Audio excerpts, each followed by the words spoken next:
Here we go. Hi there, everybody. This is Teach Me How to Wreck Them. You may notice that our fearless leader, Ran, is not here today. He still is recovering from his flu illness, sleeping a lot thing. Um, but today we have Sarah Kirkpatrick here from Welsh Women's Aid. Um, and Simon, of course, Simon here. Um, Teach Me How to Wreck Them to highlight fundraisers and charities that help. So anyways, so we have Sarah Kirkpatrick, as I introduced, here from Welsh Women's Aid to talk to us about their big giving campaign. No, is it big giving? Big give. Big give. Nice. Yeah. Could you tell us a little bit about the campaign, like when it's going to kick off and what your fundraising goals are? I certainly can. So the Big Give campaign is a match funding campaign, and it runs from the 10th of October until the 17th of October. And the idea is that any person who makes any donation, at the end, the Big Give organisation will double our total up to a maximum. So if we raise up to £5,000, that will be doubled to up to £10,000. And I just think that there's something really lovely about the idea that I haven't got very much, but what I do is doubled in that moment. So I'm particularly chuffed about it as a charitable endeavour. Do you want me to tell you a little bit about why we're fundraising? Oh, yes, please. Okay. So violence against women, domestic abuse and sexual violence, unfortunately, is endemic, not just in Wales, but across the globe. And we need specialist support services to support survivors when they've experienced harm. But we also need prevention campaigns to ensure that we actually push back this tide. And we also, at Welsh Women's Aid, we need to have the ability to employ specialists who can look at what the government has a brilliant plan. I'm sure this happens in every country, in every nation. There's a government that has a brilliant plan. Sometimes, with the very best of intentions, they haven't got it quite right. And so part of our work is about advocacy and about listening to the voices of survivors and taking those voices right into the heart of government and making sure that any law, new law, any change to law, policy is actually going to make people's lives better, is actually going to drive down those problematic numbers, and isn't just a wonderful announcement that someone gets to go on the telly about, that it's actually going to benefit people's lives. And so to do that, we need resources and capacity. And we think that this is work. And if it is work, people need to be genuinely compensated for their time. And it's a challenging time right now for not just Welsh Women's Aid, but for survivor support services across Wales and across the UK are talking about how incredibly difficult it is simply to afford to run these desperately needed services. So our very small campaign is about making sure that we're reaching out to people and saying, if you can do a little bit to help, that would be gratefully received. The things that we're going to particularly use it for is to contribute to our survivors network. So we run a network of people who have lived experience from all across Wales. Some of them want to give their voice by giving radio interviews. Some of them might want to give their voice by scrutinising a piece of policy. Some of them will look at quality standards. So each of them bring something to the table and get something from that lived experience. They didn't want to go through it. They didn't choose to go through it. But they know what helped. They know what didn't help. And they can offer that voice so that somebody may have a less awful journey than them. So that's a big part of what we'll use these resources for. We also want to train up communities. So we know that violence against women and girls, if we want to end this, it's everybody's business. It's not just about support services, it's about everyone, even community football groups. You know, when we all say, this is my business, this is my society, and I want it better, then maybe the world gets better. But if people want to get involved, what little things can we do with communities to give them the tools, the skills? So some of the money we would spend on doing community training activities. Those are just 2 examples. Does that make sense? Yeah. It sounds to me like, so over here, I'm in a union, and our union advocates for us, like, for healthcare workers. We went on strike last year. They help negotiate things that help keep us safe in the hospital and provide for patients. And that sounds kind of like a union. You're interacting with government and advocating for people. I feel that domestic violence and the big label of domestic abuse, it really does need a representative, like a body that represents it. And I do hear a lot of, resources to support, typically women who have faced these challenges or outright offenses, who face and live through this. But I think that it kind of does get pushed to the side sometimes, bureaucracy. Who loves bureaucracy, right? But there's got to be somebody who says, like, hey, these people are being forgotten. So that's great to hear that you're not, not that it devalues it, but it's great to hear that it's not just one side of it. It seems more comprehensive to have both. I hope so. Thank you. And I love that idea of, I guess we join a union, don't we? And we join a union because we got a job. I guess one of the problems is you don't choose to get abuse. Yeah. But your idea of that idea about needing a collective voice, needing a union, you might not have chosen to be in the position, but you need the collective voice. You're absolutely right. Sarah, are you finding that numbers are increasing, or just our knowledge of it is increasing? Well, that's always a hard one, because the level of underreporting for so many years is really hard. I think that we are talking more about different types of abuse, and the understanding of the pervasiveness of issues is definitely there. I hope that means that there isn't more of it happening. We're just talking about it more. But I would really like it to be happening less. But not just that the numbers go down because people are silent, but because it's actually happening less. And that's a much harder thing to achieve. And is that only discoverable by people no longer using or requiring your services? I think in part. You're trying to do yourself out of a job in a way. Oh my goodness. My absolute ambition is to do myself out of a job. That would be my happiest day. I would absolutely put my feet up on the day when I said, this is not a problem.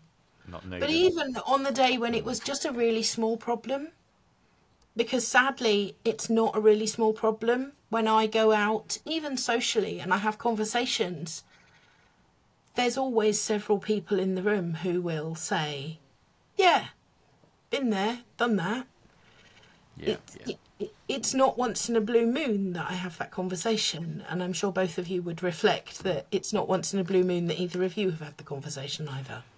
No, unfortunately here it was our rugby league grand final day and the Australian rules grand final day last weekend, and they're 2 of the biggest days for domestic violence, which is shameful. our Super Bowl has those statistics for American football. Um, the Super Bowl, day of the Super Bowl, and the weekend surrounding it have really high numbers. So yeah, that And is that I we was think like, the that's part of alcohol? the reason Or, why I didn't like sport is because of that culture of the machismo, like tough guy kind of thing. Um, it really held me off from sports for a long time. I'm sorry to interrupt you, Simon. no, I was going to say, is that alcohol, or is that, as you say, the machismo of sports and winning at all cost?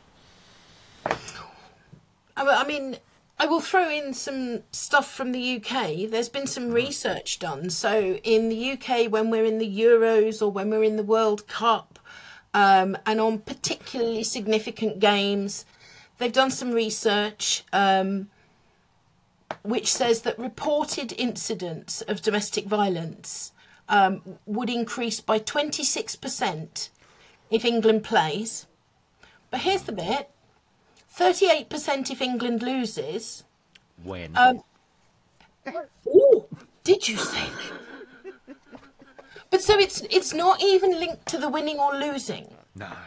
So there was also, this piece of research also identified that by the 11% increase still on that sort of baseline, this is how much it's always happening.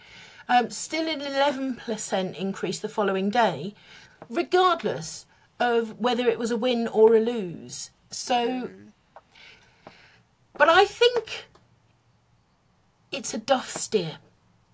I don't think that football causes abuse. I've met some amazing people who love watching football, and that is not related to abuse whatsoever. Football is a game, and the enjoyment of watching that sport, I think that there is sometimes alcohol involved. There are heightened emotions involved. There are certainly spikes of incidents reported. But I think we have to remind ourselves that domestic abuse, it's not a moment, it's an environment. It's an environment of oppression. And I think it's very unlikely that if you went into a home that reported abuse on the day of football, that a week before it was a gentle, safe and harmonious home. Yeah. So I think we have to be really careful. And Simon, you asked about alcohol. I think in the very same way, alcohol does not cause abuse. There's certainly something about when someone is intoxicated, we don't trust them to drive cars, but we just do trust people to drive themselves.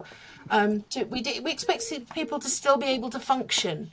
And I think people function less well when they've consumed alcohol.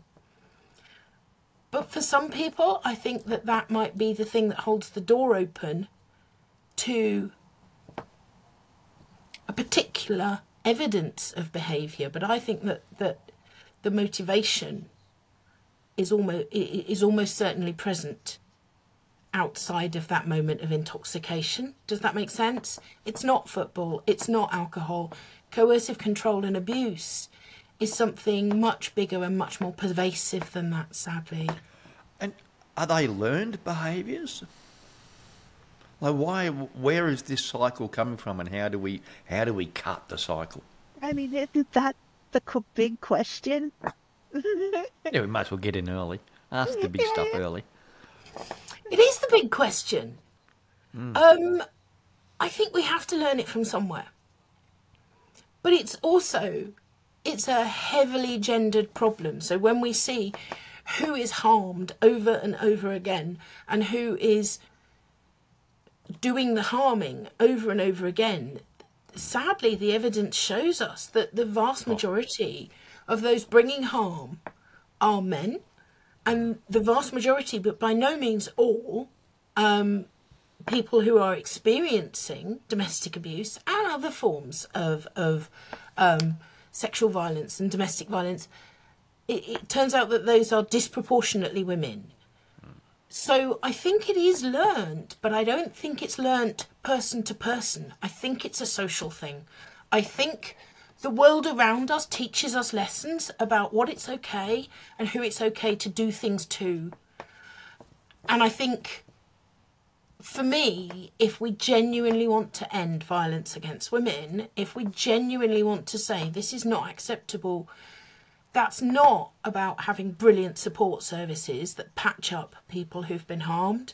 It's also not one at a time holding on to those people who have been harmful and holding that one individual at a time to account. We have to do something in our foundations that says, where are we going wrong? Where are our values that we respect each other equally so that we conduct ourselves better in relationships and in relation to other people? The abuse, the oppression, the monitoring other people's behaviour, that's not trivialised and made to be acceptable. And we learn that every day, sadly. I feel like it's you know, to it it's a patriarchy, right? Like, I mean, there's a kind of the catchphrase of, you know, down with the patriarchy, or, you know, this catchphrase of like, that's almost the inside joke, like, well, the men are all in charge, and it's like, well, they are. But I feel like you know, to compare to something completely superficial, Go on. climate change and vegetarianism, those used to be things that you would get scoffed at or be told you were intellectually inferior because you thought the ice caps were melting. And it, through generational change and hard numbers, like fact-based evidence, empirical evidence that moves that like forward in society and changes those behaviors. There's so much that we hear about now, and the support systems. I wonder if Welsh Women's Aid are having this issue and making it the need for increased staffing is because there are more people freely talking about it, and there are more demand for services, and the normalizing of that and removing some of the stigma of saying like, hey, somebody did something fucked up to me, like, can you help me figure this out? You're caught between a rock and a hard place, aren't you? Because yes, we absolutely do want to be able to talk about it, and we do need people to be able to say, this awful thing happened to me. Not necessarily yesterday, but at a point. And I need some help with that. And yeah, the more we talk about it, the more people do need some place, some space where they can go and they can talk and they can get support. So, but there isn't so much additional resource as there is additional demand. I mean, sadly, we write a report every single year. One of the things that Welsh Women's Aid does is we sort of talk to all of our members who are delivering services all across Wales, including in Wrexham. So there's specialist support services that provide frontline support in almost every town in Wales. And we talk to all of them and we put those numbers together, and demand is outstripping supply. Some of our members in the last few weeks have said to me about a 38% increase in requests for support in the last 12 months. That's huge. Yeah. And what that means is you either have to give everybody slightly less support or somebody goes without. You know, those are so we hear about people who are in waiting lists, and I'm sure if you've ever been in a difficult situation, it's hard enough to ask for help. You know, that's psyching yourself up to say, can I have a hand? If somebody says, yes, wait there for an uncertain period of time, that nerve starts to drift away, you know? When we go and ask for help, we need it there and then. Yeah, it's very discouraging you know, and it's happened to me, like in healthcare, my personal, you know, health, and saying like, hey, you know, I have chronic pain. My hips I need a hip replacement. You know, but to kind of be like, oh, well, it's going to be a little longer. It's going to be a little longer. I feel diminished. I feel like a little devalued, as like not heard, not believed. Coming from the medical field, it's homeostasis, right? The perfect homeostasis is the perfect ideal medical, your body's functioning completely normal. And so when I think of like, this horrific thing has happened to somebody, I'm thinking in my medical brain of like homeostasis. I mean, it's like having your leg pulled off or something. It's really damaging somebody mentally, physically, but the remnants are so impactful. Having to say, by the way, please help me. Oh yeah, we'll get to you. We'll get to you. Yeah. And I saw on your donation page that with the 10,000 pounds that you're trying to raise, that I think that it was 20 people that you were able to employ for like 5 months or something. I can't remember the exact numbers. You were saying like, there's like, it's not just a guess at, well, 10,000 pounds would be nice. Like there's specific things that you are trying to, resources you're trying to get for those people that are asking for help. Oh, for sure. Yeah. So, so £10,000 would keep our Survivor Network, and the coordinator that runs the Survivor Network, that would help keep that going for 5 months. It would give 20 frontline support services the resources they need. So that would be about us supporting our 20 members in the different things that they need. Or, remember I mentioned the community training sessions. So that would actually enable us to deliver 40 community training sessions. So yeah, we have very tangible things that we would like to do. And I love your example. I don't know that love's the right word. I really like your example of that idea of it's like having your leg pulled off. It's like having your leg pulled off and then someone says, it'd be fine, just limp for a while. Yeah. And we speak louder. We say you have a right to have help and support. We and not just us. I mean, there is a much louder voice these days that says abuse, oppression, violence is not okay, that you have an absolute right to support. So more people hear that message. But if the support is not there at the other end, then that's really hard. So we have to do both of those things at the same time. We have to amplify the voice that says you can get support and it's not okay. You don't have to live in fear, and you're all right to ask for help and support if you need it. But we also have to make sure that the resources are there for people when they do ask for help. And we can't do one without the other. Otherwise, we're setting people up to see a problem, to articulate a problem, and be left almost worse off than if we'd said nothing. Yeah. You know? Yeah. When I mentioned earlier kind of that generational shift in thinking, I think mental health is a really good example. There was such a stigma, and, institutions, you just locked people up and locked them away and, forgot about them. And the treatment was, just ignore them. They're, it's so to come from the stigma of, oh, you're a loony in the loony bin, and that just harsh objectification of mental health, and turning it into, no, there's a dialogue that can happen. There's a lot of different kinds of mental health needs and challenges, and when we talk about like difficulties with learning, and that used to be considered a mental health problem, and now we're finally starting to pull these things apart and say, no, this is normal, but it is difficult to do, it's difficult to have, and it's difficult to work with,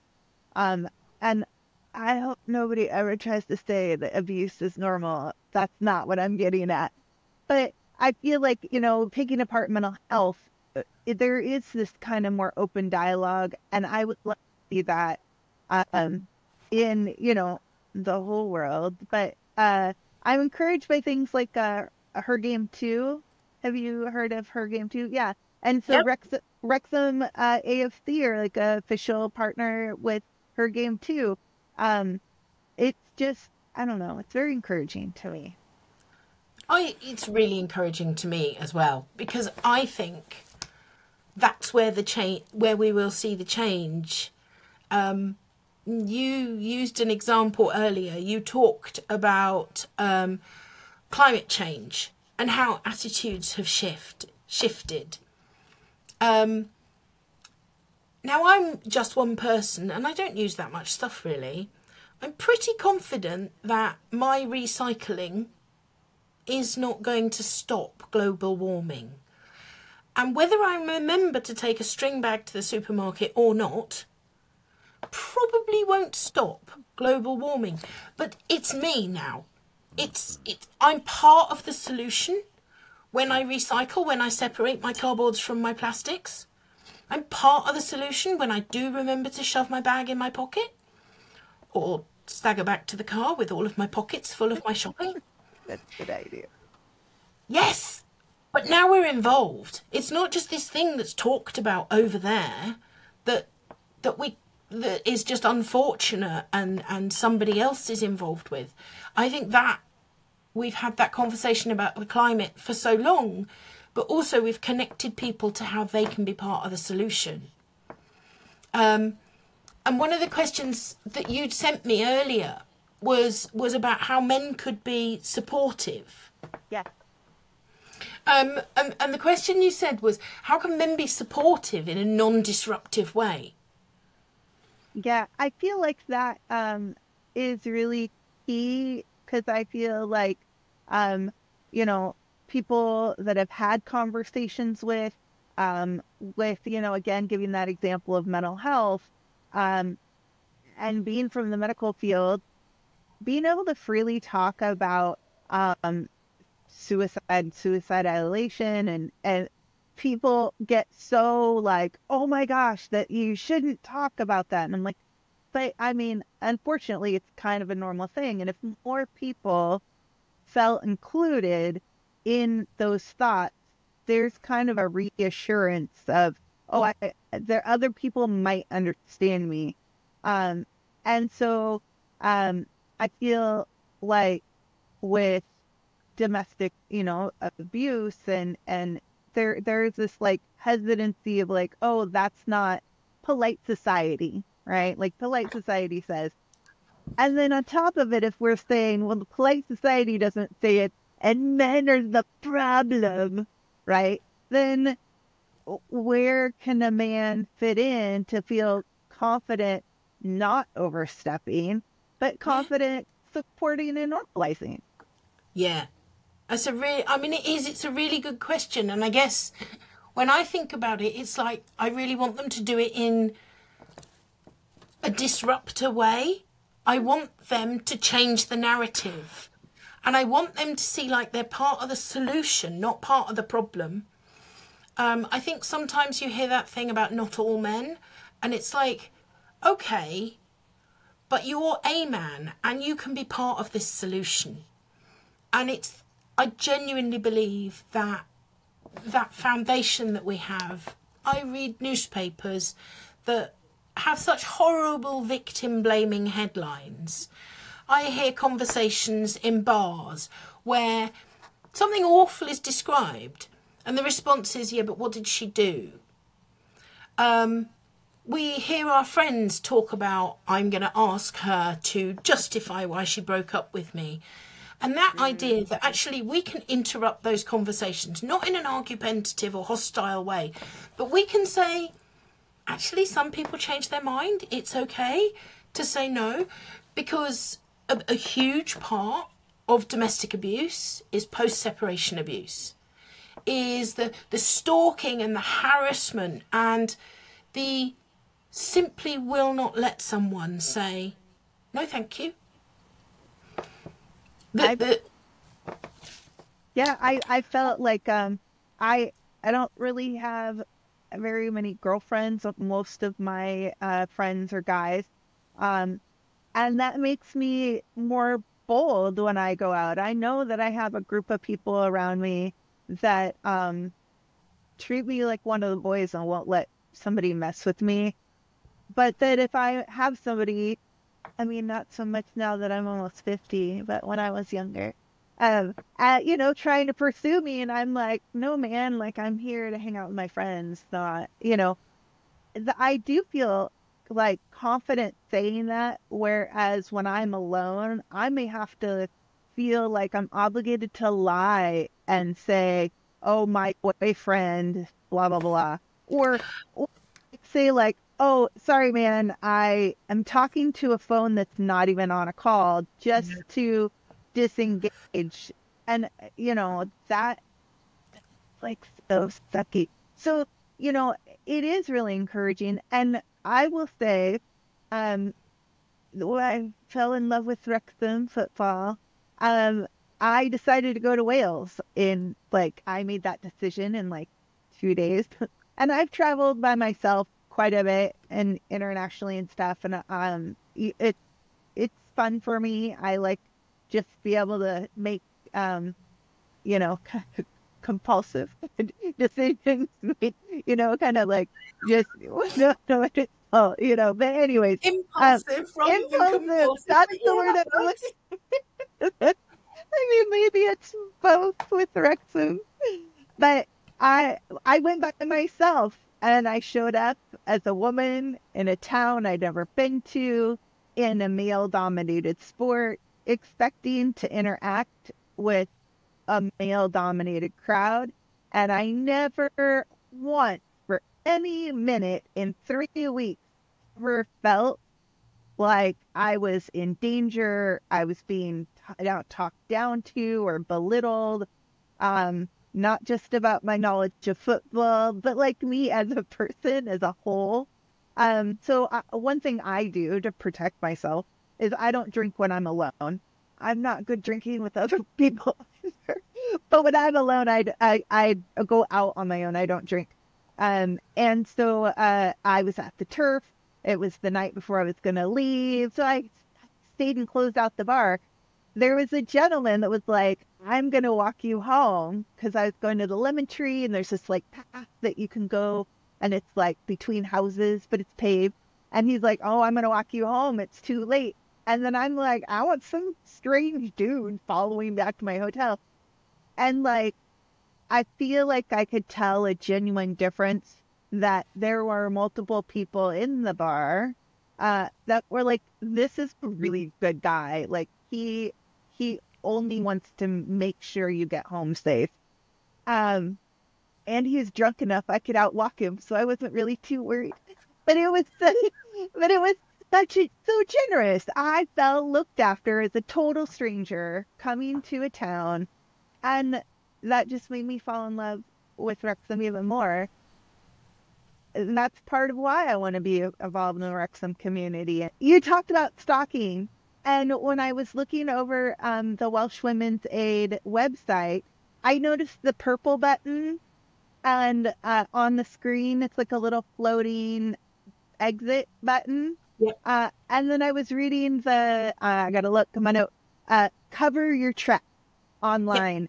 And it's great. It has like every, like all the main social media, and like internet browsers. And it talks about, hey, this is how you can use this feature on your phone, and that what it does to help, somebody from trying to find out what you're doing on your phone. And then the purple button, you push the purple button, and if somebody's looking over your shoulder, you push the purple button, it takes you to the BBC News.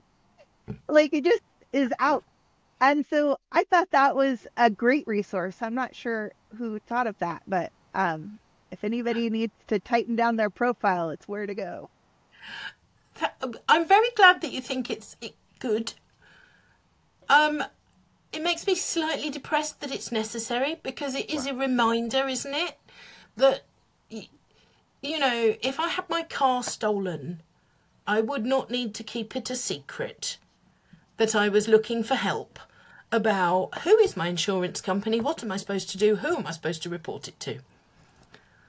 But unfortunately, domestic abuse particularly, your problem is right next to you, and you do need to be very careful. We know that, unfortunately, the risk to someone at the point where they decide to leave or at the end of a relationship, the risk goes up. And we know that certainly since they invented the internet, you see, I'm jolly old, I remember the days before the internet, but the internet has made surveillance, knowing where you are and where you are going and where you've been and what route you walked home. Yeah. Being able to literally track someone is so much easier than it was 30 years ago. And so, yeah, we work really hard to make sure that people are aware of how they can protect themselves, because we haven't reached that point yet where I've put myself out of work. I can't yet put my feet up and say it's not a problem. And in the meantime, when people are looking for help, what we don't want that to do is create more problems. We're having the big education campaign in Australia at the moment about consent and about ongoing consent in relationships. And campaigns like that are needed, but are they top down or bottom up? Like how does this problem get solved, or is it from both ends? Do we need to be... Yeah. Got to be about both ends. And I think that consent is really important, but I am just going to flag that consent's just about permission. And actually, relationships, our relationship, even you the three of us having a conversation, it's got to be about more than permission. It's got to be about enthusiasm. You know? Yeah. I really wanted to do this podcast. You really want to do the podcast. We want to watch Wrexham. Wrexham is literally everybody's favourite football team ever. Yeah. I'm terrible at loving football, but I do love Wrexham. Yeah. I think if we were to think about consent, like watching football, it's not just tolerating. It's enthusiastically throwing yourself at the thing. And consent training is really important, but it's not the whole story. No. I like that. I like that comparison of, like, you know, because the race course is so loud. When I went there, it was, like, so loud. And then that idea of that, like, you know, the wave of sound and joy, and the thought of that being propelling people wanting to protect women and not having to protect women, like, to the point that you're like, oh, we just have more joy in the world. Yeah. I my thoughts jump around, but you mentioned at the beginning that there are, you know, violence is mostly against women. I did see some stuff. You do support men and boys who have had domestic violence and abuse against them as well, right? Yeah. So the only frontline service that Welsh Women's Aid themselves provide is we run the Live Fear Free helpline, which is a 24/7 bilingual helpline. So it operates in both English and Welsh. So if you greet in Welsh, you will be responded to in Welsh and your whole call will be in Welsh. But we also have translation service. So if you were to greet in another language, they would get an interpreter and you'd still be able to speak. And we support men, women and non-binary people. So if someone rings up for help and support, we don't say, sorry, I can't help you.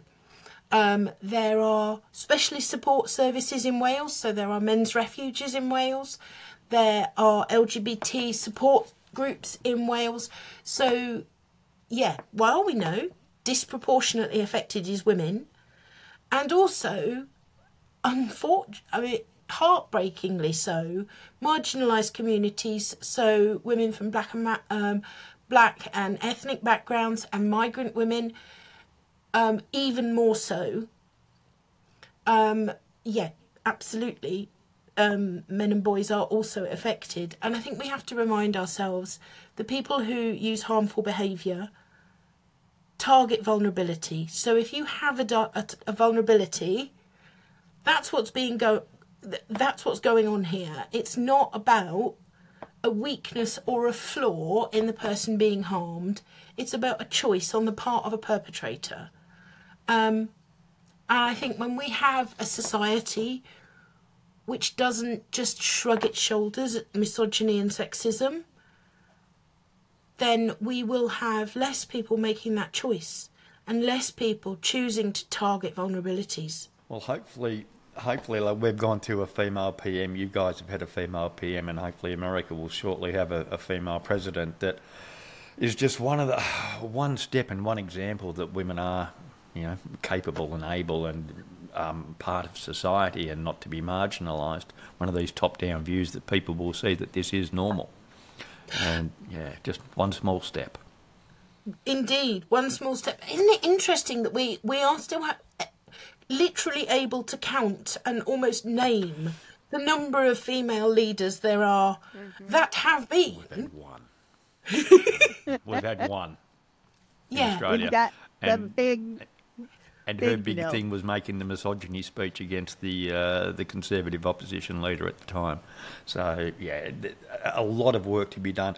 And on that, what more can people do on an ongoing basis to help and to put you out of a job? Normalise talking about it. Challenge in everyday society, not in a fighty way, not in an argumentative way, but when you hear that trivialisation of it's just banter, when you hear people going, but some people are just... To not support it, to not support trivialisation of sexual oppression, of sexualisation of women, the oppression of women, literally to say... Nah, that's not me, and that's not the people that I want to be, because it doesn't benefit any of us. I genuinely believe that domestic abuse, violence against women, it harms all of our society. It makes our classrooms less safe and less functional. It makes our health system burdened by damage that it doesn't need to be burdened by. It has massive impacts on mental health and the well-being of people long term. It has a huge impact on our criminal justice systems. So actually, when we move to a society where there is less of it, because there is less appetite for it, because there's less acceptance, we'll all be in a better place.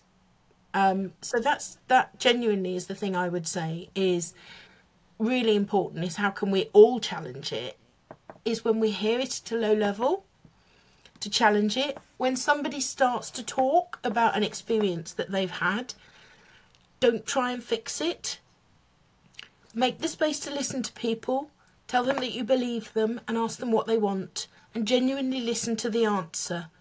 Because I think sometimes we are motivated, if someone says A, B and C is happening, we want to go barreling in there with a solution. Mm-hmm. And actually what they wanted was to be heard. Yeah. And so listen and say, what do you need? Don't overpromise. If you can't fix it, that's fine. Know where it can be fixed. So simple things like knowing that there's a national helpline and saying it's okay to ring the... You can use my phone if you want to. You can come and have a private space. And you can... So it's little things that actually make a huge, huge difference to someone's life. And being believed is the first part.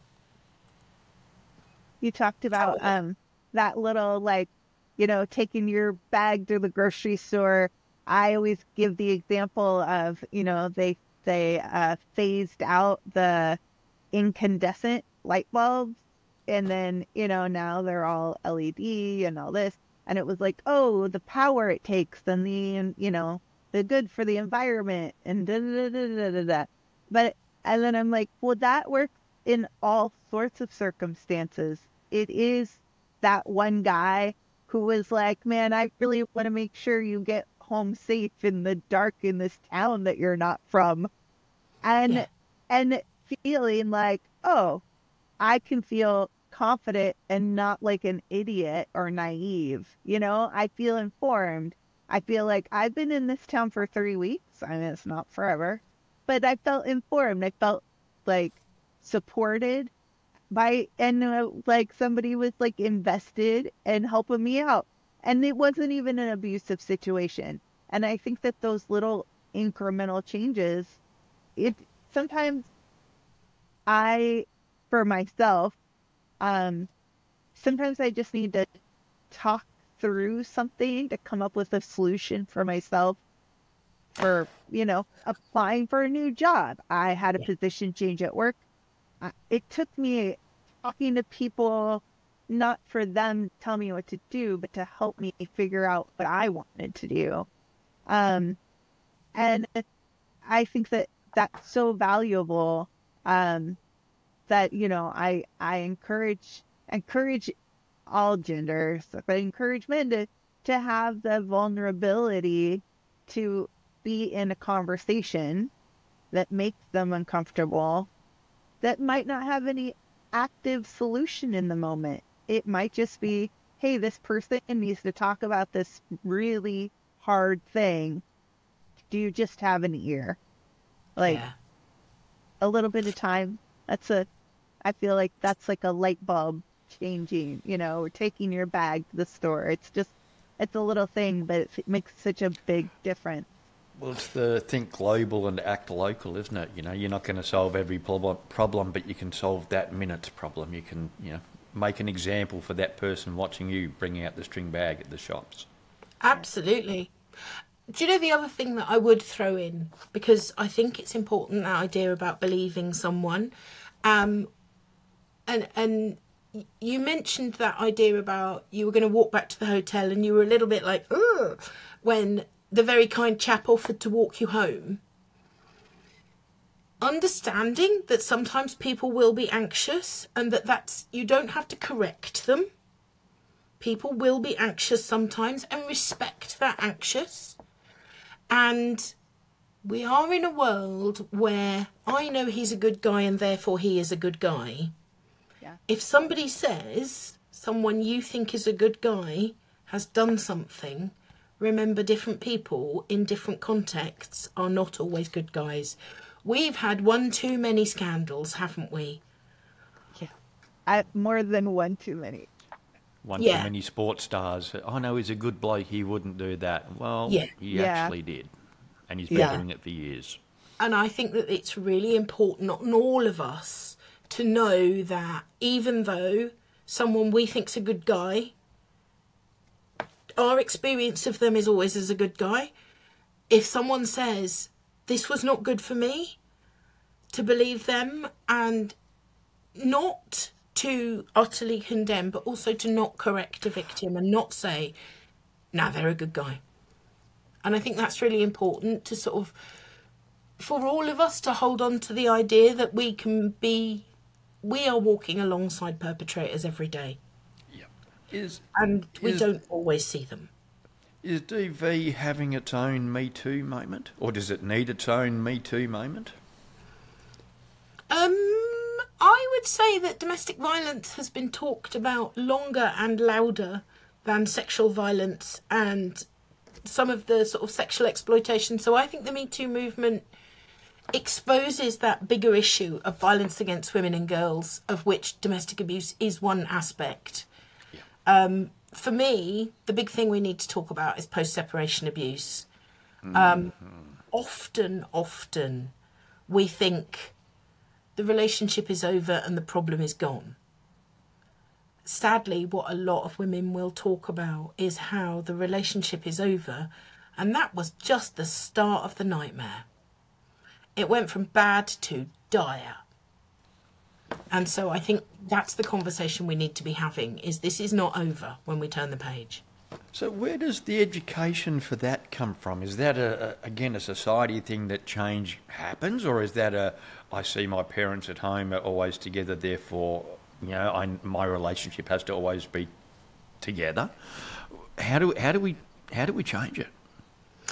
I think schools certainly one of the places we can change it, because we have to have those conversations. And it's why I was saying about it needs to be more than consent, doesn't it? It needs to be about relationships. And part of relationships is, how do they end? You know, how do they end gracefully? How do two parents who choose to no longer be in a relationship but still want to be parents, how do they conduct themselves appropriately with each other? And we can do it, but not everyone does it. So, yeah, school helps, but not exclusively, because we're all grown-ups and we are the role models for the kids. We can't teach them something in class without doing it.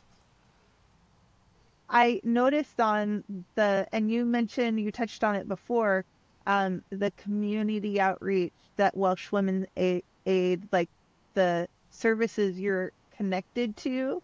And I wrote it down and I forgot the name of the charity that supports for different ethnicities, that for like the Black community.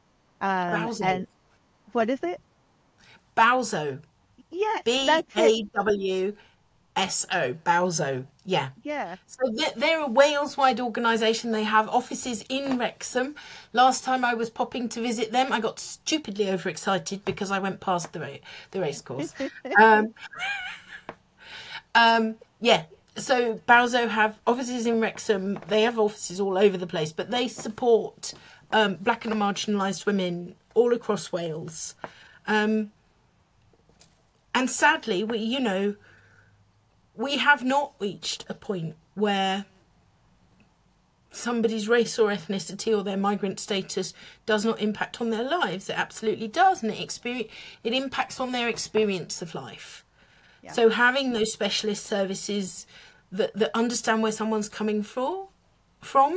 In the UK, we describe that as by and for. So the idea that a service is led by the people that it is for. Oh, okay. I like that.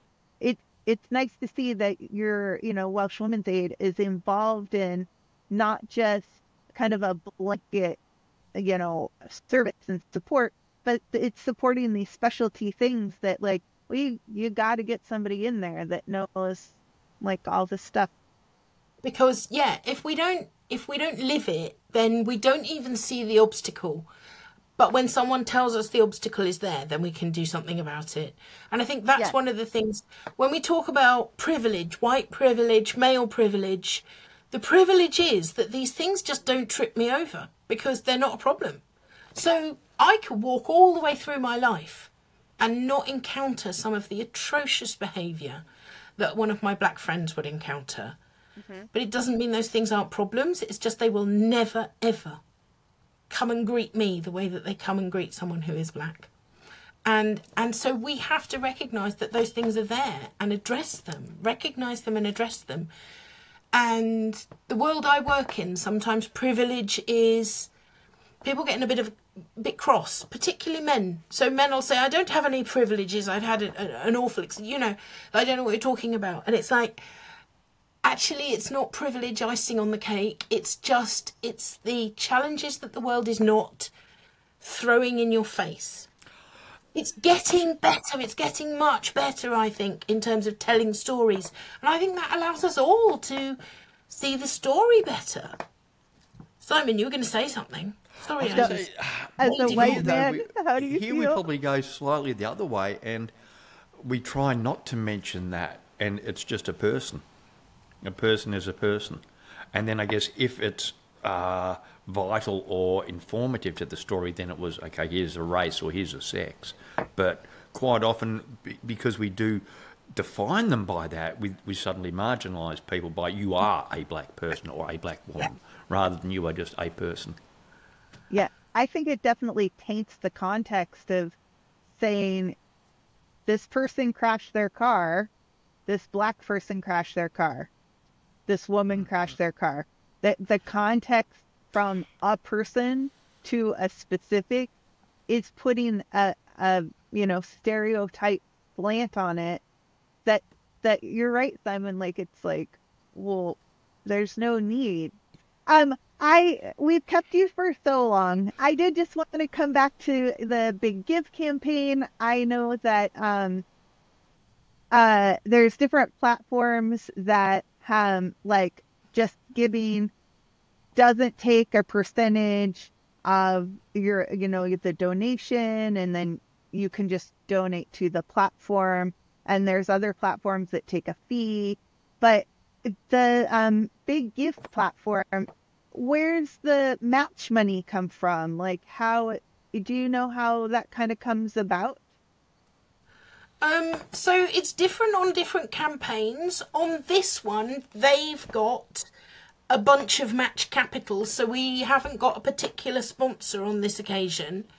It does have to be within a particular window of time. So it's from midday on the 10th of October until midday on the 17th of October. And in that window, if you are making a donation via the Big Give campaign, and we'll be advertising that on all of our social media platforms, and we would be incredibly grateful if you would, amplify in any way that you felt that you could. And then if it goes in through that Big Give fundraising portal, if you put in £1, it will double up to £2. If you put in $1, it will double up to $2. Check me out doing the international approach. But yeah, so they will double donations, which I think is superb. Is that money private, or is that public money that's doing the matching? It's private money. Yeah. So they selected, so it's not every single charity in the world that's in there. There was a sort of a selection process that we went through, and we're really grateful to them to sort of chosen us as one of their campaigns that will be match funded. Which is a good thing that there's private money, but a bad thing that it's needed. Yeah. Yeah. And for me, philanthropy and donations are an amazing thing. But they should be the icing, not the cake. Pay your taxes. Yeah, fund it I was properly just through the thinking government. that comes back to the union idea, and then, I think that that's one part of Welsh Women's Aid that I really like, is the idea that you're doing government supported outreach and I don't want to say pressure maybe, but like involvement and education and keeping that visual. So Yeah. I don't know. It's nice to hear where the dollars of the campaign, like where it's going and what it's affecting and supporting, and that the impact that it's making an impact. And the involvement with us inviting you on, it came about, so I don't know, to me, so in such a weird but really cool way, in the Ask Wrexham community. When you listen to the commentary, Mark Griffiths has a hashtag Ask Wrexham. And when I first started watching, I guess he'd been using it for years and years, but there kind of developed a group of us that were all using the hashtag together as a kind of a core, maybe international fans. I don't know. Maybe it's just people I fell in with. Simon's one of them. And we decided at one point, I don't know how exactly it happened, it was kind of this collective idea. Well, let's do a bucket donation, like a virtual one. Yeah. Somebody randomly Googled charities in Wales, and our main thing was we didn't want to handle any of the money ourselves. And it was Welsh Women's Aid that we picked, and it was great because it's an online thing. We don't get any money. We don't have to handle any of the money. And I had to pull it up. I thought that we had, collectively by the end of it, had raised £1,200, but it was £1,768. And I'm really proud of that, it's not the pound amount that is the impact. There were so many people that were like, yes, this is a great idea. Yes, let's do this. And that's how it just brought me in even more.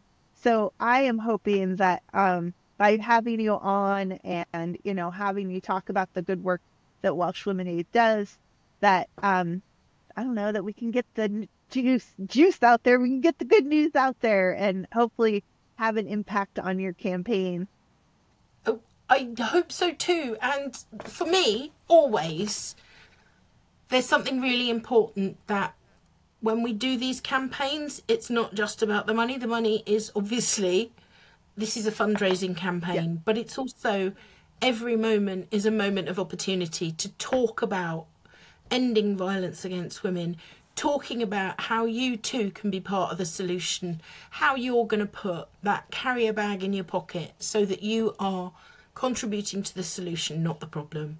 And I think that's something that we can be doing globally. So I'm really grateful for the opportunity to have that conversation with you, and also incredibly excited because, yeah, huge fan of the Wrexham thing. Huge fan. Well, I just wanted to say thank you for you coming on. And especially on a Sunday, there are challenges with being friends with international fans of trying to be awake at the same time. I don't have a normal American sleep schedule, so mine somehow lines up with Simon's time when he's awake, and then Rand's is my same time zone, but so I will say right now it's 7:30 a.m. for me. What time is it for you, Simon? Oh, on a Sunday. 1:30 a.m. Monday morning. So Yeah. I'm back to bed And what shortly about for you, me. Sarah? What time is it for you? And it's 3:30 in the afternoon here. Oh, Yay! Yeah. You're so it's not jealous. dark yet. Hang on, it's not dark. Not dark yet. And I'm still in yesterday. The sun's been coming up, and I'm like, oh, I should have pulled the shade.